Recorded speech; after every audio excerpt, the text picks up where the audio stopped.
प्यारे बच्चों, आपने राजा कृष्णदेव राय और तेनालीराम की तो बहुत सारी कहानियाँ सुनी होंगी। इसी प्रसंग में एक और कहानी है जिसका शीर्षक है मूर्खों की संगति। आइए सुनते हैं कहानी मूर्खों की संगति। राजा कृष्णदेव राय अपनी प्रजा का बहुत ध्यान रखते थे। बहुत अच्छे राजा थे तो प्रजा का ध्यान भी रखते थे। वे अक्सर वेश बदलकर राज्य का हालचाल लेने के लिए निकल जाते थे। एक बार वह किसी बात पर तेनालीराम से बड़े नाराज हो गए और उन्हें आदेश दे दिया कि आपको राज्यसभा में नहीं आना है। बच्चों, एक बात बता दूं कि तेनालीराम अक्सर राज्यसभा में देरी से जाते थे। इसी पर राजा नाराज भी हो जाते थे और उन्हें सभा से निष्कासित कर देते थे। यह सुनकर, जैसे ही तेनालीराम को सजा मिली, यह सुनकर सभी सभासद जो राज्य में बैठे हुए थे सब बड़े प्रसन्न हुए। सबकी बाछें खिल गई अर्थात बहुत प्रसन्न हो गए सब। और वे मन ही मन तेनालीराम से ईर्ष्या भी करते थे, इसीलिए उनकी प्रसन्नता और बढ़ गई। अब चूंकि तेनालीराम अभी राज्यसभा से दूर थे और राजा को राज्य में भ्रमण करने के लिए जाना था, तो उन्होंने अपना वेश बदला और अन्य सभासदों के साथ वो राज्य में घूमने निकल गए। तो राजा जो वेश बदल करके भ्रमण कर रहे थे, वे एक गांव में पहुंचते हैं। उन्हें बड़ी प्यास लगी थी। वहां झोपड़ी से बाहर खड़े व्यक्ति से उन्होंने जल मांगा। व्यक्ति ने उन्हें मटके का शीतल जल पीने के लिए दिया। राजा की प्यास बुझ गई। उन्होंने उस व्यक्ति से पूछा कि कहो भाई, तुम्हारे गांव में किसी व्यक्ति को कोई कष्ट तो नहीं है? इससे पहले कि वह कुछ उत्तर देता, आगंतुकों को देखकर आसपास के अन्य ग्रामीण भी वहां इकट्ठा हो गए। छद्म वेशधारी मतलब वेश बदले हुए राजा ने अपना प्रश्न फिर से दोहराया। गांव वालों ने सोचा कि ये लोग राजा के अधिकारी हैं। अगर हमने कुछ और कहा तो हो सकता है कि ये नाराज हो जाएं। राज्य का निरीक्षण करने आए हैं। तो ग्रामीणों ने बड़ा सोच समझकर उत्तर दिया कि महाशय, हमारे गांव में सुख शांति है, किसी को कोई कष्ट नहीं। हमारे राजा कृष्णदेव राय प्रजा को अपनी संतान की तरह समझते हैं, तो उनके होते हमें किसी कष्ट होने की उम्मीद ही नहीं है। हम तो दिन रात परिश्रम करके अपने राज्य की उन्नति में योगदान देते हैं। राजा को गांव वालों का उत्तर अच्छा लगा, परंतु इससे उन्हें संतुष्टि नहीं हुई। उन्होंने एक और प्रश्न किया कि राजा के बारे में आपकी क्या राय है?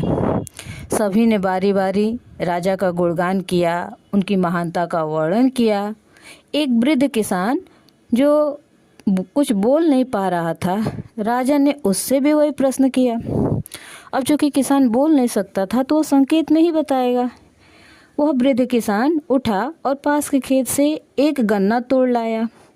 फिर राजा के पास आकर गन्ना दिखाते हुए संकेत किया कि हमारे राजा इसी की तरह हैं। राजा वृद्ध किसान की बात को समझ नहीं पाए और उनके सभासद जो उनके साथ थे वे नितांत मूर्ख थे। वे भी दूरदर्शी नहीं थे।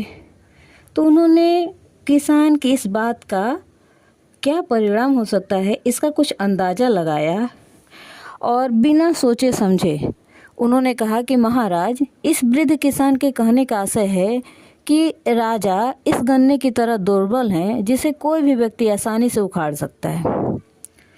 अब यह व्याख्या सुनकर राजा को तो बड़ा क्रोध आया। वे क्रोध से तमतमा उठे और वृद्ध किसान से बोले, तुम शायद जानते नहीं हो कि मैं कौन हूँ। राजा की कठोर वाणी सुनकर वृद्ध किसान तो डर के मारे थरथर कांपने लगा।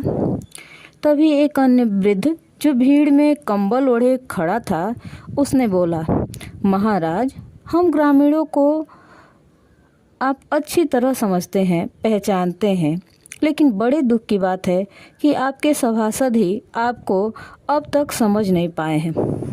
मेरे वृद्ध मित्र के कहने का आशय केवल इतना ही था कि हमारे राजा इस गन्ने की तरह मीठे हैं जो प्रजा पर अपार स्नेह लुटाते हैं, लेकिन दुश्मन के लिए बहुत कठोर भी हैं। दुश्मन को सबक सिखाने के लिए वे गन्ने के समान हैं, जिससे दुश्मनों को पीटने का कार्य भली भांति किया जा सकता है। इतना कहकर वृद्ध ने अपना कंबल हटा दिया और नकली दाढ़ी मूंछ उतार कर फेंक दिया।